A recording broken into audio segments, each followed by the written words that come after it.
Hello guys! For today's video ay magluluto ulit ang daddy ng napakasarap na ulam na swak sa inyong budget. Tapos na yung hinimay ni daddy at naggayat siya ng karning baboy, ninambawa at ang ating oyster sauce. Simulan natin ng paggigisa ng bawang. Ayan. Mga talsik. Sunod ang ating baboy. Wow.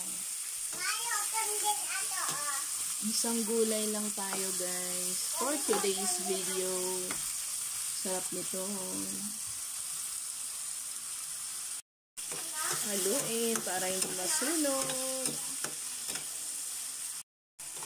Kaya pala nagtataka ako bakit walang sibuyas. Maggagayat pa lang ang daddy na liputan. Si daddy ang cook natin for today dahil katatapos ko lang maglaba. Yan, kakalagay pa lang. Ay, tumatalsik. Sibuyas. Kakalagay pa lang guys.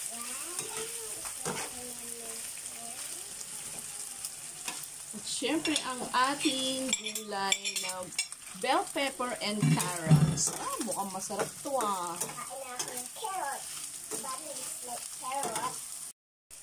Yan ang ating sitaw. Sarap. O, diba guys? Meron na naman tayong gulay. Huwag kakalimutan ng ating oyster sauce. Yeah. O, diba? Pwede din yung green bean, yung Baguio beans, guys. Kung wala kayong sitaw, masarap din ang Baguio beans.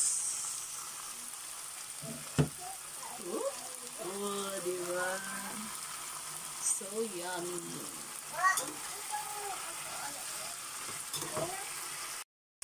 Lagyan ng kaunting paminta.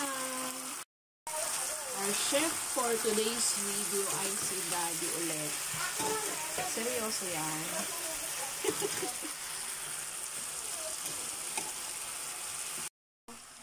Sabi ko naman sa inyo guys, dito sa aking content ay makakakita kayo ng ulam na masarap pero dising mahaw.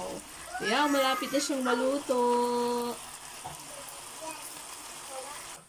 That's all for today's video. Ito na guys. Maraming salamat po sa inyong suporta at sa panonood ng aming video araw-araw. Bye-bye!